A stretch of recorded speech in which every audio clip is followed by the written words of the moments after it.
Maintenant, c'est Sonia. Sonia, je lis moi. Toi, tu lis. On va lire Abeille et on va lire celui-là. Donc, je te donne. Pris. Abeille. Oh. Ah, voilà. Abani centre, un singa a questo, un bale a so bella che tutti la gessi adoia. Abelha ingênua, não piques aquele ali. A tua pele não vale que lá deixes a tua.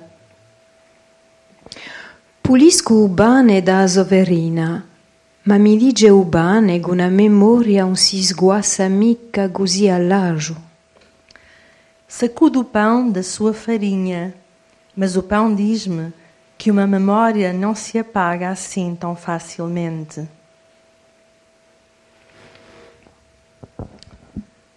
Maintenant, c'est Lucia. Lucia. Tu as Caravana. On va lire Caravana et après Chapelle. Caravana. Di bale in bale, i giorni facciano caravana e o lume musicante li fagge compagnia. Caravana. De vale em vale, os dias fazem caravana e a luz, entoada, faz-lhes companhia. Chiappelle, verde oriente, a sfiere tagliate a fette, dide o mondo lontano e vicino. Tijoleiras, verde oriente, de ponteiros cortados em fatias, contam-nos o mundo tão longe e perto.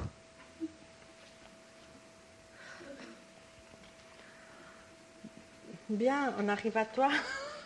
Peut-être un mot au niveau de Lucia pour lui demander. Là. Moi, je suis frappé chaque fois par la présence des couleurs. C'est quelque chose qui t'a échappé ou... Non, pas du tout, parce que le prochain ouvrage ne parle que de ça. Ah. Parce que j'ai vécu dans un monde de couleurs toute mon enfance. Je connaissais que pas le noir et blanc, je l'ai connu que par les films, le noir et blanc. Donc, voilà. Ça sous-tend une activité de plasticienne aussi ou, oui, mais bon, c'était un petit peu un truc... Moi, je sais que oui, alors c'est pour ça. Oui. Oui, j'ai senti la couleur. Et le prochain ouvrage parlera pratiquement que de ça. Alors, tu metti in su, le prochain ouvrage, c'est un recueil de poèmes. C'est un travail à partir d'un ami qui est peintre qui m'a obligé à écrire sur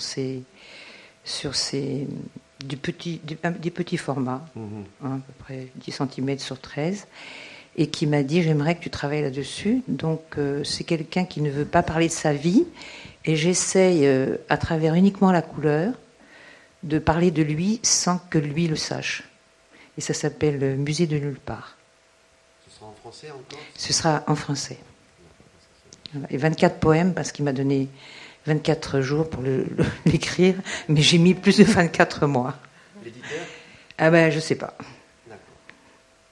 Voilà, mais justement, le moment est venu de parler de ce poème que je vais vous lire, qui s'intitule Agami Jadi Balma, la chemise de Palma. Alors, je dois dire que je l'ai écrite j'ai écrit ce poème après avoir participé à un colloque de poésie, un festival de poésie organisé par Biel Mesquida de l'Université des Baléares, qui est le directeur du centre culturel là-bas et le directeur aussi des éditions universitaires, qui organise un grand festival tous les ans qui s'intitule NIT de la poésie. Alors, j'ai acheté une chemise à Palma, voilà. Et puis je l'avais oubliée. Et c'est très curieux parce que c'est en lisant un poème de Rosanis où il est question justement de vêtements qui ont été oubliés comme ça dans une armoire. Je ne sais pas si tu vois à quoi je fais allusion. Et en tirant la chemise, c'est un univers qui se découvre. Voilà. Alors moi, je voulais parler de cette chemise achetée à Palma et qui m'a rappelé Valdemos, où s'étaient rencontrés, comme vous le savez, où a vécu Chopin. Chopin et George Sand ont vécu là-bas. Donc c'est une évocation de Chopin et George Sand dans cette belle villa de Valdemos. Agami Jadi Balma. Non l'ho mai messa a camicia comprata in Palma, allibrata, stirata. Sarà un po' vestito e anche un po' ricordo che ci si va lanando la quadella minuta che più sedando vicina a Gartosa. Baldemose biengiulava sotto la pagina scritta di Suggero Magliese. George Sand passava. A roda si scrigida e spine di giardino, un so spine quantunque. A contrariare i lodi e rose e dopo è rientrata e arrimbò a porta da parare friscure e tirò le dandine quando Chopin compone sotto a palme un po' triste. La vita si è impassita, ma l'arte fromba eterna, da reda a vidriera appannita. Ça c'est donc a camisa di palma. A camisa de palma. Nunca vesti a camisa comprada em palma, dobrada, passada, talvez por ser de alguma cerimónia e também uma recordação, porque nessa altura caiu um chuvisco em gotas miúdas e apertadas. Quando começou a chover sobre a cartucha, Valdemossa choramingava sob a página escrita desde o céu de maio. Jorge Sand passava e o seu vestido rasgou-se.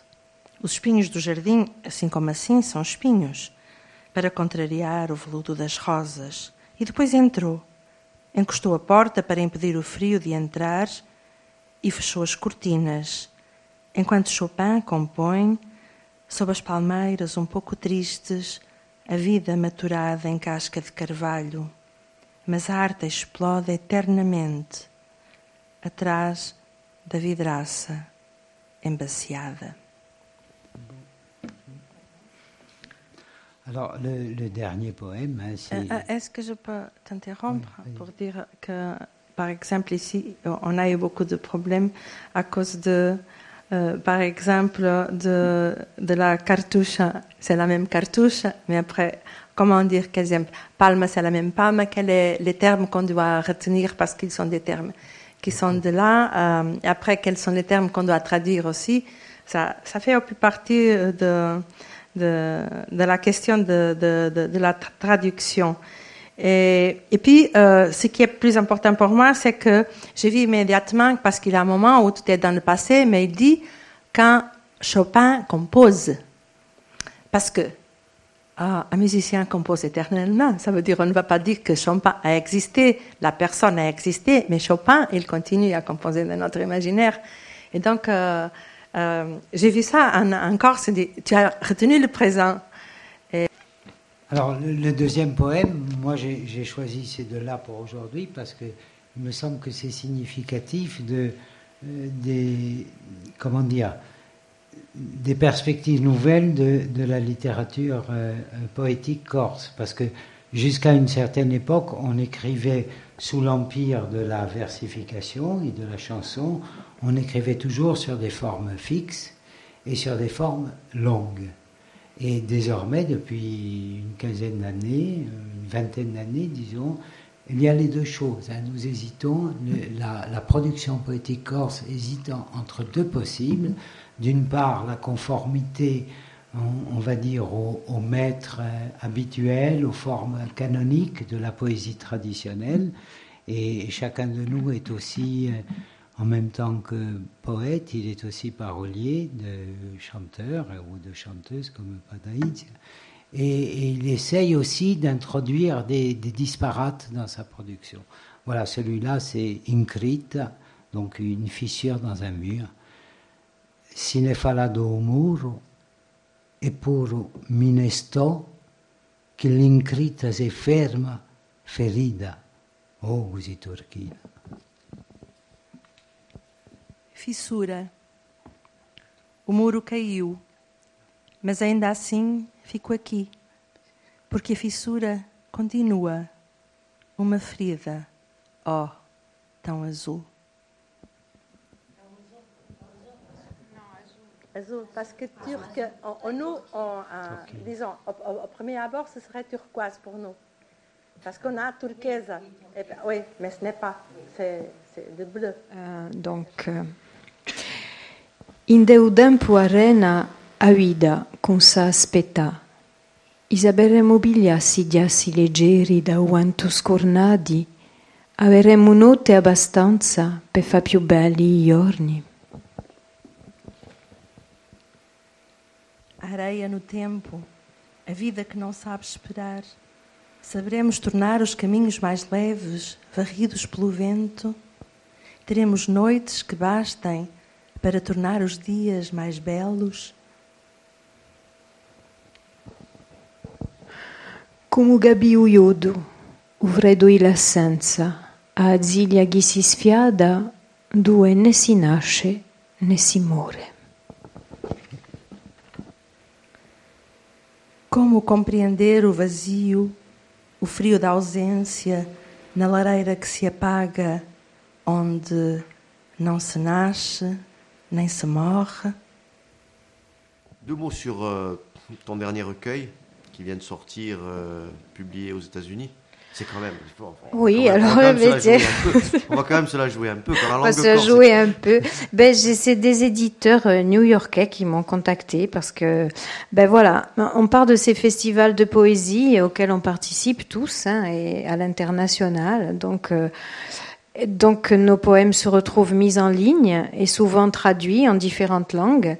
Et c'est comme ça que ces éditeurs new-yorkais m'ont trouvé. Ils sont venus me voir l'année dernière pour envisager ce projet de traduction de mes poèmes en anglais, en new-yorkais. Donc il est paru là aux éditions Three Press Room à New York, et donc on l'a présenté ici au mois de septembre et j'irai le présenter là-bas au mois de mars. Voilà. Alors dans le monde de la traduction, c'est vrai que l'anglais c'est une langue qui a tardé pour venir traduire la production corse, et c'est un vrai événement. Moi je crois que Patrizia soit traduite en anglais. Moi je suis contente. C'est une belle chose. D'autant plus que je vais aller là-bas à New York. Oui, on n'a pas parlé de ton actualité, pardon Patricia. Alors non, j'insiste, je continue parce que je vais partir avec ma guitare et je donnerai également un concert. In New York. Voilà, dans ce petit théâtre qui est leur lieu, ce lieu où ils présentent leurs ouvrages, où ils donnent des petits concerts, où ils font des lectures, etc. Parce qu'aux États-Unis, les éditeurs ont des théâtres. Ah ouais, là, chance. Oya, juste, je suppose qu'on va clôturer cette journée. Oui, donc merci de m'y avoir invité, de m'avoir donné cette possibilité à la fois d'y être présent en tant qu'auteur et animateur. Mais je préfère quand même que ce soit toi qui dises 2 mots de clôture. Non, mais on va pas faire de discours, mais simplement dire le plaisir qu'on éprouve, parce que depuis ce matin, nous avons entendu des choses qui sont... qui ne peuvent être accessibles dans leur profondeur que parce que vous avez consenti à venir et à nous accorder du temps, et du temps long. C'est concentré sur une journée, mais c'est quand même du temps long, parce que nous savons que ça n'est pas facile pour vos emplois du temps. Vous êtes tous des gens extrêmement occupés, des acteurs internationaux qui avaient des occupations nombreuses. Ça n'est pas facile je sais bien ce que c'est de laisser pendant un jour ses obligations à Paris ou à Abu Dhabi. Non, pas à Abu Dhabi, pardon, j'ai oublié. Mais, voilà, en Éthiopie, voilà, à Dubaï. Nous avons tous bien conscience du fait que Corté, même si nous affirmons que la Corse n'est pas une île, nous sommes rattrapés quelquefois par la géographie, par les difficultés de communication. Nous voulons les nier. Alors nous avons des gestes extrêmement somptueux pour nier ces réalités, mais elles sont bien là, et nous apprécions particulièrement l'effort que vous faites, ça n'est pas facile. Vous êtes empêtré non seulement par des difficultés géographiques pour accéder jusqu'à nous, mais aussi par des difficultés invraisemblables qui sont de l'ordre qui a été évoqué ce matin et aujourd'hui aussi, qui sont des difficultés, sont les pires des frontières, c'est les frontières administratives.